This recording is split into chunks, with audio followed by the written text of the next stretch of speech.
ururka oo aan laf khilaafkiisa wuxuu asaga oo aan heshiis gelin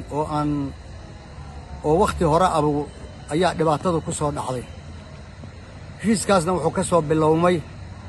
ururka gudoomiyuu lahaa maxamed Orsman caafimaad Allah siiyo ninka la dhihi jiray Maxamed Ismaaciil niman adag bay ahaayeen ururka ku hogaaminayay gacantii ururka oo gacanta ku hayay gumaysuguna dagaal badan buu ku qaaday ururka dibaddu kaga qaaday taageerayaasheedii guduhu kaga qaaday oo ciidamo maartay qoladii WSLF heshiiska gashay ciidankeeda ciidan NUA ciidan kale oo la abaabulay oo dad maartay masaakiin iyo dad isku dubariday ayaa dagaal ku qaaday gudahana dagaalka dibadda iyo gudaha waa laga qaaday arrintaasi mudday socotay laakiin ururku maartay siyaasadiisa gacanta ayaa nimankaasi ku hayeen gumaysigu inuu nimankaasi ka takhaluso labada nin ayuu go'aansaday marka wuxuu u maray in uu ka bedelo oo dad uu la tacaamulo oo soo xareeyo ururka guud ahaantii ayuu raadiyay uuna helay gacantu ku dhigay shaqadan waxaa laga bilaabay in la yiraahdo shirkii Caasamara gudoomiye ku-xigeenkii Maxamed Ismaaciil meesha laga qaado admiraalkina la yiraahdo maartay sidii waxa tahay madaxweynihii Itoobiya oo kala tahay oo maartay wixii maamul iyo wixii siyaasada iyo wixii fulin ana xog haye guud oo aan jirin baa la sameeynaya ururada gobolneedonka ana magaca inta badan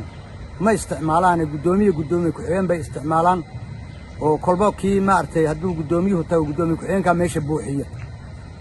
arrintaas horta shaqadaas la qabtay xubnihii golaha dhexe ama guddiga fulinta aana sawir aan jirin baa la tusay sidaas horta ururka loogu soo dhameeyay Ismaaciil waa laga saaray gudoomiyina halkaas la geeyay markaas waxa la bilaabay dhaqdhaqaaq Itoobiya la heshiin heshiiska Itoobiya dagaalku weligii jabhadu way dagaalamaan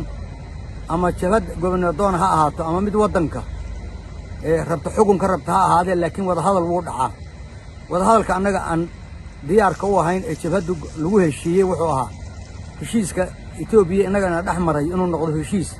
damaanad leh oo ruux caalami ah joogan oo dawladda joogan oo qoladii markaa ku xadgudubta meel loo noqdo leh meeshii halka laga bilaabay waxa laga bilaabay waqtigii uu iska casilay shaqada ra'iisul wasaaraha Itoobiya hore ayaa waxa bilowday ka dambe oo abiy inqilaab in badan la isku dayay inqilaabkaas oo ahaa IBRF ay sameeynaysa saraakiisheedii marka waxa shuraaka kula ahaa madaxweynihii deegaanka Abdi Ilay baa heshiis kula ahaa inqilaabka oo in badan baa ma artay shaqadaas la wada qabtay in badan buu fashilay marka taasa horta ayadana garab socotay marka niman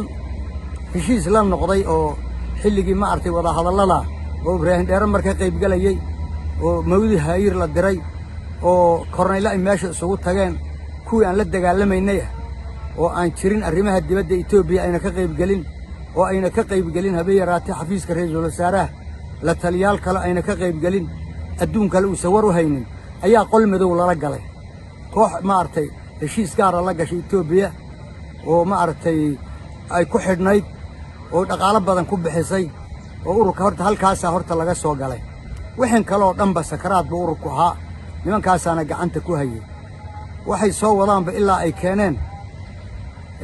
xilligii ay soo dhawaatay oo arrintii ay in abiy la dilo oo laga qaado meesha oo nimankaasi meesha qabsadaan ay suurta gali weyday deegaanka madaxweynihii iyo xaaladii iyo dawladdiina isfahmi waayeen ayaa mar kale arrintii la bedelo waxa la yiri degdeg ku soo gala anigu meesha waan banayn kaalay kursiga iga qabta kuwa dhahaya waxa dhahaya Cabdi Maxamed Umar baa dhahaya way marka si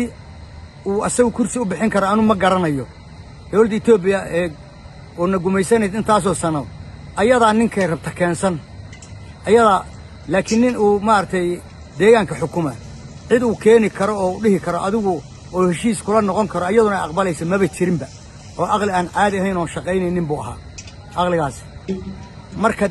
waxa dhacday ururka in loogu dhawaaqo 4 bilood inuu joogay asagoo bilaa heshiis inuu ku joogay lagu dhawaaqay loo maray nidaam aan sharci ahayn oo macna xabad joojinta ka hadlaysa miya xabadda yaa joojiyay haddii laba reeroo dagaalamaysa lama dawladood mid ay gacanta ay u timaado tii kale in la diliyo in la daayo unbay mudan tahay maxaa lagala heshiina nin intaasoo dhan dagaalamahayey oo iska yimid oo xabaddii joojiyey oo yidhi waddankaygii baan soo geli oo caasimaddeedii yimid oo hudheel la dejiyey waxa lagala heshiinee kale anu ma garanayo ee hadhay taa horta waa mid kadib arrinta waxaa nooleeyey oo dhaqdhaqaajiyey qoladii xusbigii loo dhiibay marka dambe oo madaxweynaha hadda xilliga joogu ka mid yahay iyo ninka wasiirka maaliyaddii ay ku jiraan ayaa dhaqdhaqaajiyey maadaama nimankii ay waddanka joogaan qaarna ay caasamare joogaan sidii loo wada keeni lahaa saasay ku timid in wasiirka arrimaha dibadda lagu diree wax arrintaa sidaasay horta asal ahaan ahayd wixii hadda la soo qorayna oon ka badan waddankiina waad ka dhaqdhaqaaqi kartaan baa horta yaa inta badan lagu celceliyaa waddanka soo ururka awalba kama dhaqdhaqaaqi jirin xagee buu jiray ururku gobolladoo dhan buu ka dhaqdhaqaaqi jiray dagaal buu ka waday degmooyinkuu joogay qabalayaashuu joogay magaalooyinka waaweyn na taageerayaal badan baa u joogay marka waad ka dhaqdhaqaaqi kartaan ma heshiis ururka ONLF u qalmaa uma qalmo urur intaasoo kale dhibaato soo maray oo dadkiisii baaba'ay oo dunyadiisii baaba'day oo intaasoo juhdi bixiyey oo intaasoo dhibaato ah soo maray ururka waxaad ka dhaqdhaqaaqi kartaan waddanka gudihiisa waa wax u qalma ma aha heshiiskaa horta saasuu ku yimid niman kursi doonahayo oo raba oo heshiiska horey soo galeen marka waxaa dhacday sidii degdega waxaa isbeddelay kursigii dawladda Itoobiya ninkay rabtay u dhiibatay ilaahay baa kursiga bixiya laakiin siyaasaddeeda madaxweynaha hadda cusub bay u dhiibatay maalinkaa muraad dilaaci dhacay kooxdii awal hore heshiiskaa hore soo gashay yacni waxaa u cuntami waayey in ay taa ku qancaan arrimahannaga waxaa u badnaa waxaa lagu dhawaaqay inuu dagaalku dagaal sokeeye uu ahaa oo innagu aan islaynay nimankeenna gobnadoonka ahaa in intaan ogaa dagaalamaynay in dagaal lagu tilmaamo dagaal sokeeyaan gallay oo uu cabdiraxmaan guddoomiyihii hore cabdiraxmaan uu ku dhawaaqo waa waxyaalaha ma artay yaab kale weeye waxaa kaloo ahaa in la yidhaahdo dadkii dadkana ka dhigay waa la cafiyey oo cafis baan u fidinay maadaa dawladda maxaad cafis u fidin adaaba daallani yaad cafis u fidin dadka ay ku halqabsanayaanoo maldaalli iyo ay leeyihiin dadkaasi dawlad bay ahaayeen ayagaa dawladda haystay sidaasay xabsi bay heli kareen tashiilaad kastay heli kareen adu maxaad cafiyey adigaa ma artay gacanta soo taago arsaba ka soo degee maxaad cafiyey adigu maxaad wax ku cafiyey ururkaagiina adaa u soo dhammeeyee waxaa weeye horta dhibaatada ururka horta ku dhacday waa sidaa weeye waxaa kaloo jira hadday u cuntami weydey maalinkaasay dagaal bilaabeen hadda qoladan maaragtay haddaba wakhtigan hadda dagaalka ku dhawaaqday tiri maaragtay wuu jabay heshiiskii heshiiska adag ma ukunbaa jabi oga hadduu heshiis la soo galay maa laga tashado maa golaha dhaxal la keeno maa guddi fulin la keeno maa ummadda la weyddiiyo muxuu ku jabay maxaa lidinku yidhi xaggee bay iska qaban weyda maa la dhaho ma laba ninoo nairobi jooga ama 3 nin oo nairobi joogta yaa heshiis kuu jabay iska dhihi karta oo weyday ma artay kursigii buurtan ay ku waasheen buurtii baa hebel tagay ay leeyihiin ayagaa buurta rabay horta nin dadka buurta rabay u ordahaye ee ururka saa u galay waa sida aan soo sheegay marka masayr siyaasi baa ugu daran masayrka dumarkaa roone masayr hadduu kugu galo masayr hunguri hadduu ku galo waa dhibaata weeye waa masayr hunguri weeye waxaan qayladan iyo waxaad arkaysaan annagu hadda waxaan rabnaa mar haddii ururkii saa loo galay oo isaga oo sakaraada la keenay waxaan damacnay inaan dhoobno dib aan maartay aan u dawayno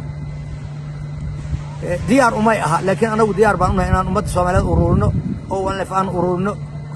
aan isu raadino meel kasta oo joogto gobol nabadeed aan u dhigno aan u qabanno shirweyne aan u qabanno ummadda Soomaaliyeed aan kala tashanno annagu saasaan rabnaa marka cidda diidan lama artay ma jiraan leh mana yeelayna leh annaga waxaan ku leenahay ma artay xilligii saad rabtay way noqon weyday ilaahay baa awoodda bixiya haddii kursiga alla kuu diiday buurtan aad ku qamaamayso ead ku riyoonayso annagu khasab nina kuma fuuli karo ilaahay baa bixiya waxba dadka yaan la wareerinin dadka shacabka ee masaakiinta ah ee jeelawaadeen nag lagaga dhigay ee dibadda lagu soo laayay ee nagka dunyadoodii la dhacay hadda in la waalo